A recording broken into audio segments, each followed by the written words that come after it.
Welcome to another episode of Stock Talk Grammar School Talk Sport. Today we're very honoured. We've got a GB Olympian from the hockey world. Welcome aboard, Shona McCallin. How are you doing? Yeah, all good, thank you. All good. Good stuff. Thanks a lot for joining us. We'll kick off with the first question, really. If you want to go into a little bit about your background and your journey from possibly your school days to where you are today. Yeah, no worries. So the hockey journey for me started back when I was about 6 years old, so fairly young.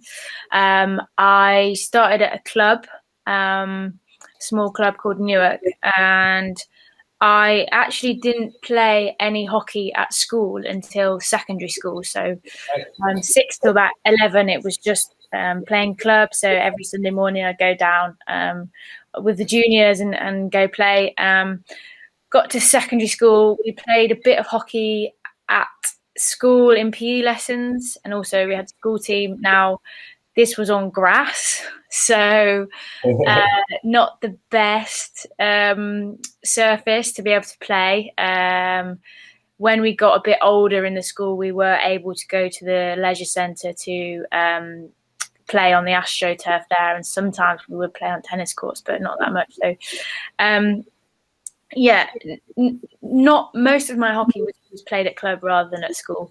So when I was about 13 or 14, I moved hockey clubs to a bigger one in Nottingham called Beeston. That was like the natural progression for me. I'd sort of outgrown the smaller club that I was at.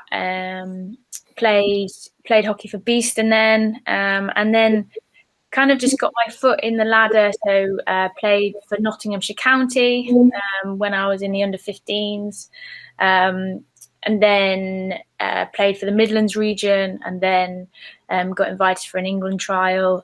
Didn't make it the first year, unfortunately, and that cycle repeated. So County, Midlands, and then another England trial, and actually got in. So then played for England in the 16s.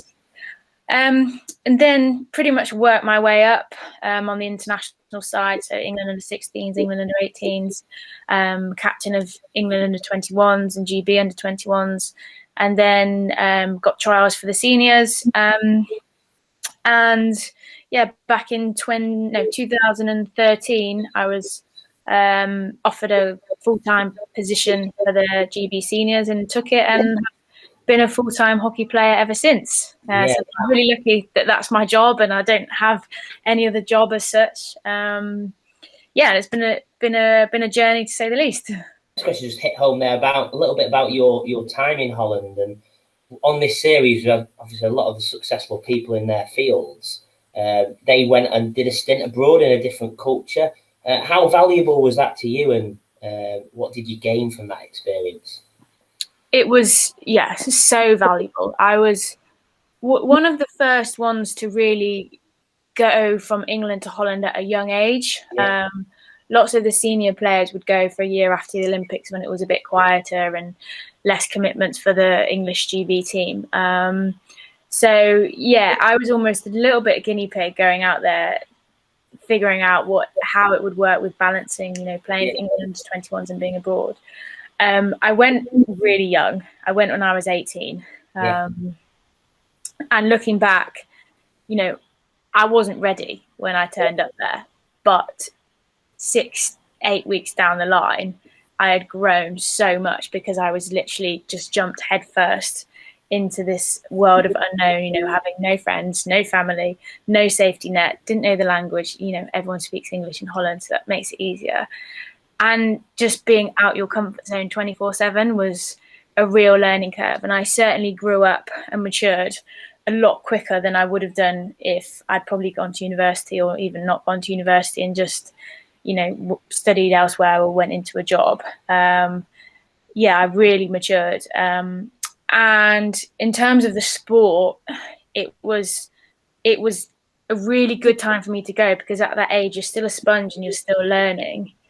And to be able to have that quality and quantity of training and a different philosophy of the sport was just amazing for me. And I really did develop between the ages of 18 to 20 and had an accelerated improvement level compared to some people who I was, similar standard to. They were a bit better than me. By the time I come back from Holland, I was better.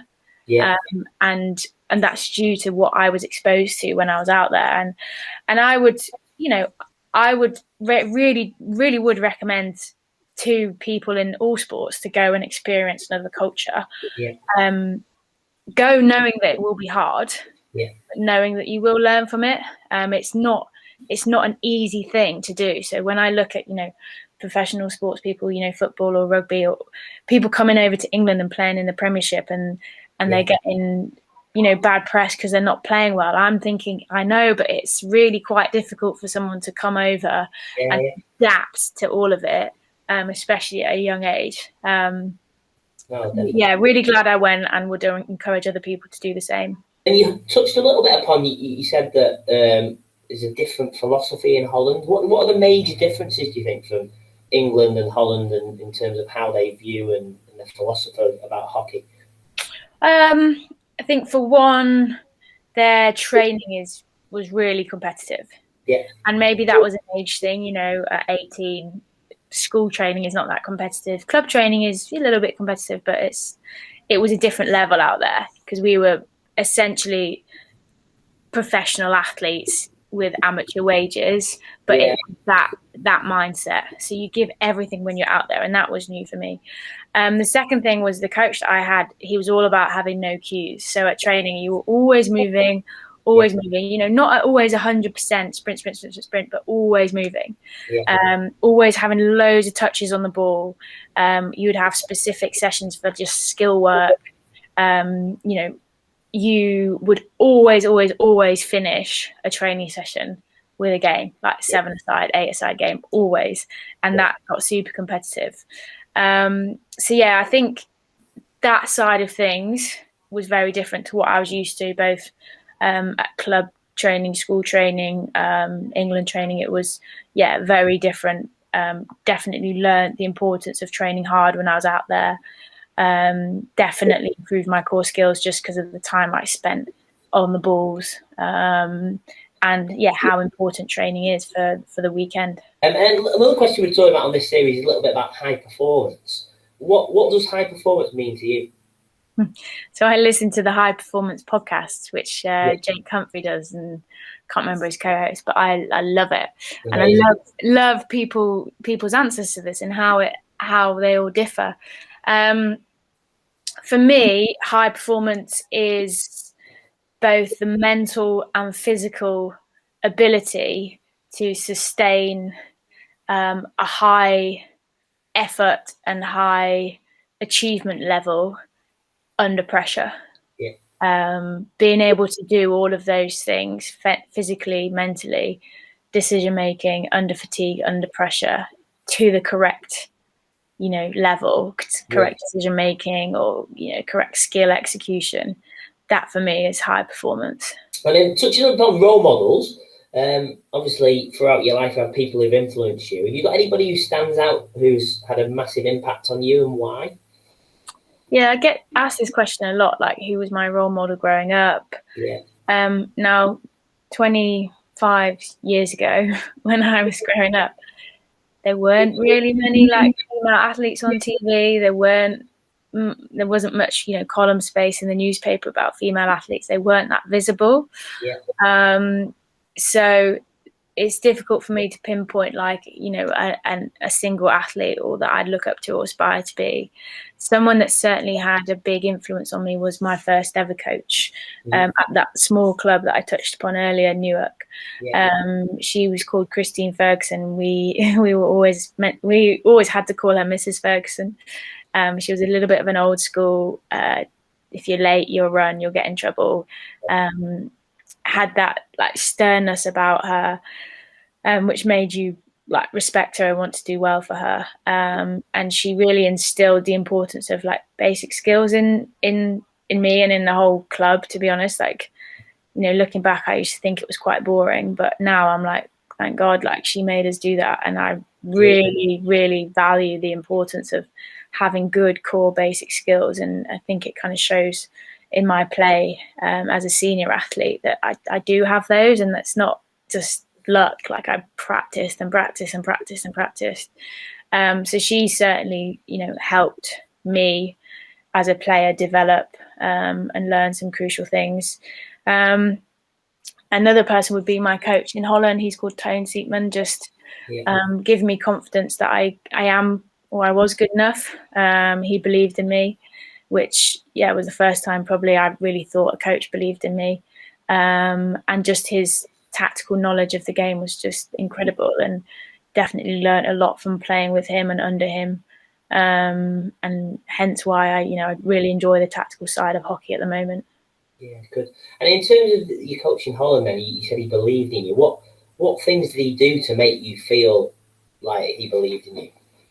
I think the first main thing was just communicating and telling you. Sometimes in the British way is we sometimes don't like giving feedback either in a positive way or a negative way. We just kind of shy away from it. And over in Holland, they're very much they're direct. They'll tell you whether it's good or bad. They'll tell you. Okay. And he would just tell me that was good. Well done. You did really well today. And like I used to think like, oh, he's telling me that. That's weird. Like, but then he'd also tell you if you weren't good. So when you did play well and when you did do good things, or he would consistently praise you, you knew that it meant something. So just that like channel of feedback was important for me at that stage in my development. And setbacks and accomplishments, life is like a roller coaster, as Ronan Keating once said. What are your biggest setbacks professionally, and what did you do to overcome them? Injury, or injuries, should I say. Not been the luckiest in terms of injuries. So I think since 2014, I think I've had an injury which has lasted 4 or more months every single year, which is tough to take, because you can go through this cycle where you never think you're going to get over them. You never think you're going to get back to where you were. You never think you're good enough. I think the toughest one that I faced was in 2018 when I got a concussion, and that left me out the game for 10 months. Wow. And then I came back for like a week, and then I picked up a really inconspicuous knee injury, so I was out the game pretty much for about 17 months, which is a significant amount of time. Through that time there was some dark patches, patches where I just thought I wasn't ever going to be able to live a normal life. And what I mean by that was, I had headaches every day for 6 months. I couldn't go out for coffee with a friend because I just had the most horrific headache. I couldn't I couldn't move my head from left to right without feeling dizzy. I couldn't just live a normal life. So that was really tough, having your, identity taken away from you. There was a long time during that time out that I just didn't even think about hockey, because I just wanted to just be normal. So for me now, since that injury, not taking for granted the days where you can just be happy and healthy throughout the day and not have any pain or discomfort anywhere is a blessing, and that's something I'll never ever take for granted ever again. Overcoming them, finding things that make you happy, simple pleasures in life, little wins I used to call them. Putting my headphones in, finding a podcast and walking around town for an hour in the sun, brilliant. Like that used to just reset my mind, and it doesn't cost anything. It's quite good for you. Takes your mind away from all the internal thoughts that may be going on.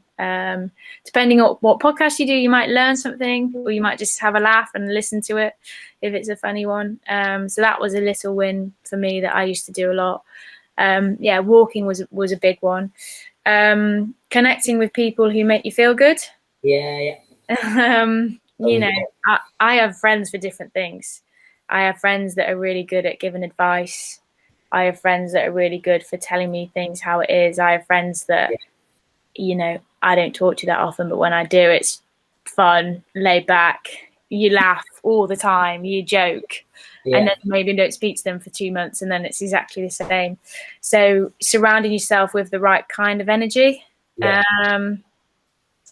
Also writing stuff down, getting out your head was a big one for me. Whether it be like a line, 2 lines, a page, 2 pages, and making sure you touch on like positive things that happened that day. It sounds so basic, or things that you're grateful for. Like at the moment, you know, with COVID and lockdown, it's tough, but it seems to be that the weather really helps people at the moment and it's giving people a bit of a boost. You know, it's cold in the mornings, but come like 12, 1 o'clock, the sun's shining and everyone's thinking, okay, things are getting better. Like I'm in my t-shirt, maybe it's a bit cold for a t-shirt, but I'll still be in it. And things are looking up. So, you know, just I guess getting out your head and trying to switch that mindset of things are rubbish, I hate everything, to actually there are things that are going well at the moment. Yeah, no, good. And that's what's hit home with a lot of people I spoke to as well, is they, to overcome setbacks and stuff, they always make sure they have something totally away from what they're doing. It's really, really important to have your time and have something that totally switches you off and have other things in your life. So that's really, really good. And in terms of, you mentioned at the start of your journey, you went through obviously the England trials and you got knocked back, and then went again. What did you do? Obviously, what were you feeling? Obviously, you were working towards that England trial, and they basically said at the moment, Shona, you're not good enough. What did you do to overcome that? Because that must have been quite tough. And what age were you at that time? Yeah, it was a bit. I mean, I'd grown up kind of being one of the best in my age group, whatever team I played in. Yeah, I was always top 1, 2, 3 in the team, and then you go to this trial where actually instead of in the top 3, you're perhaps in the bottom 3, and you're like, oh, there's other people that are way better than me. I think there's 2 folds to it. One, it was a confidence thing for me. I always, less so now, but when I was younger, I always take a bit of time to like get into things. And I think the first trial, I was just way too nervous. And just put myself down. I wasn't good enough, and I remember feeling very constrained and not really playing freely. And that was certainly a mindset thing. I wish I was more confident in myself back then and believed in myself a lot more. Whereas I would always come off the pitch and be like, I was rubbish, even though I'd, you know, made 3 mistakes, but actually made 30 great things happen. So one was a mindset, and secondly, I remember we did fitness testing. And again, I was always thought I was one of the fittest, and I was nowhere near the top. And I just thought, you know, one of the easiest things to improve is your fitness. Like some people are born with these amazing skills, which just some people are never going to be able to get to, even how hard you practice. But you feel like you can always work on your fitness. Yes, there'll be a ceiling. I remember I went away and worked pretty hard on my fitness, and that's something that's I've carried through with me. Is, you know, the fitter you are, the easier things are. So why not try and be as fit as you can? So those 2 things certainly changed from year to year, and also just being a year older. You know, I was 14 at the time, came back, so that was year 10. Came back in year 11, still under 16s, and you know, you do grow, I guess, in that year. But yeah, those 2 things definitely, mindset and fitness was a big one for me. That's cool. And like I said, the rest is history now, and look at where you are today, which is ace. And then on the flip side, like I said, you've had lots of accomplishments and probably still more to come. But at present, what are you most proud of, and why? Off the pitch, well, that's linked to on the pitch. So off the back of the Rio Olympics, we the team got MBEs, which was special. So the day that I got my MBE, I took my gran down to Buckingham Palace. So we were allowed to bring 3 family members with me, and I took her down. And I think that just because how, like, her age, she'd grown up with the royal family, I think she loved every minute of it, which was really amazing to see. And you know, it was a big day out for her. I think she was 80. 5, 6 at the Wow. time, you know, to go down to London on the train and whatnot and get dressed up. And one of my other teammates that was there, she brought her gran, so they were chatting. And yeah, that was really special just because she absolutely loved it. Yeah. So to see her there, because she doesn't watch any of my matches live. She doesn't come down, like, she's too old. She can't really watch TV that much. She can't see. So yeah, to share that with her was amazing. And obviously, you know, winning gold at Rio was pretty special. The biggest thing that stands out for me is kind of how we won it. We weren't a team full of stars. We didn't have the most skillful players, but we were the best team. And we ground out all the victories. We won in all different ways. We put in, you know, a really accomplished performance and won 3-0 pretty comfortably, or we came back from behind and won in the last 3-4 minutes. We were sitting pretty up at 3-0 and got a couple of players sent off, and it got to 3-2 pretty quick, and we ground it out. Like, there was all different types of kind of victories, and just the way we stuck at it as a team, stuck to script, didn't get too excited, didn't get ahead of ourselves. It was amazing. Yeah, and talk to me, when you were on that podium with that gold medal around your neck, what were you thinking in your head there? Don't cry, don't cry, don't cry, don't cry. Yeah, when the anthem came on and we all like turned to look at the flag like being raised, singing the national anthem, that was, yeah, I can still vividly remember that for sure, and how that felt. It was just, whoa, my God, we've actually done it. Yeah, and just being able to be as a team. And then after that, then everyone else came on the pitch in terms of like our coaching staff and like the team behind the team, and got a photo of everyone together. So not just 16 on the pitch, but the 3 other girls that were reserves, unfortunately didn't get to play. And then the 9, 10, 11 staff members that we had with us out at that time. Just that whole picture with us all together is something which is super special, because, yeah, without using all the cliches, it was a team effort, and without everybody there's no way we would have been able to do what we did. No, yeah. And I was speaking on this series to Barbara Walsh, who was one of my old PE teachers. Yeah. And she was talking about, through her obviously her girls were playing as well, and talking about that you had a saying which was gold medal thinking. Is that right? And everything you did was about gold medal thinking. Yeah, I think that was London Cycle. That was very much like when they were going towards the London Olympics. That was their philosophy. Now we did change it a bit for the Rio Cycle, but yeah, both philosophies of thinking were super powerful and worked for each group at the time. What are Shona's 3 non-negotiable behaviours that you'd expect from yourself, but anybody else you come into contact with? Sporting wise? Just anything. Anything.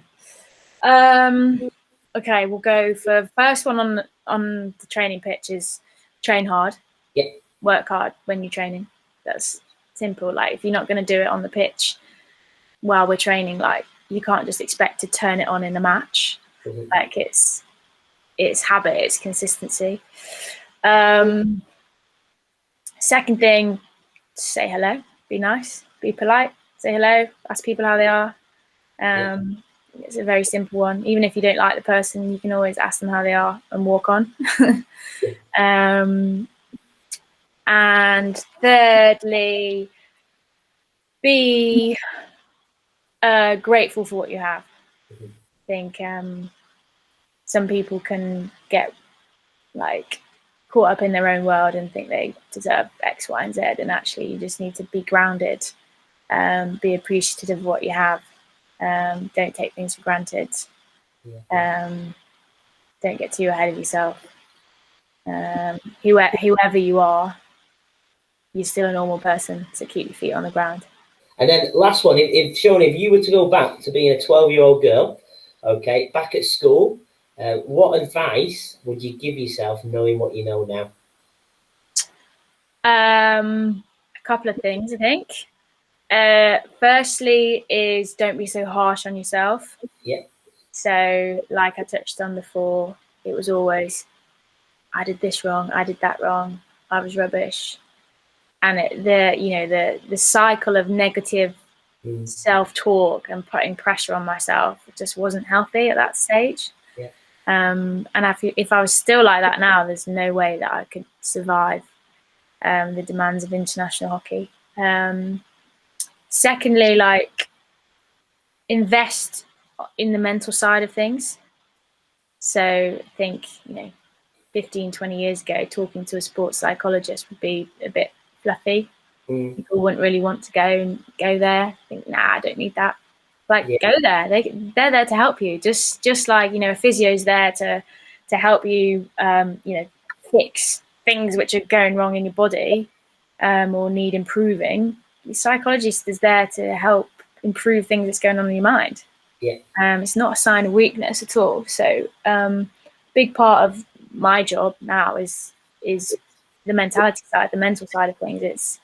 It's so important to be strong mentally. Unfortunately, I've seen way too many players just fall away because they're not mentally, I guess, strong, ready, fit enough to perform at this level, which is so sad to watch because they've got so much talent. And I touch on that, I think that's the school's job as well, and a coach's job. You actually give those pupils and those players the tools to do that.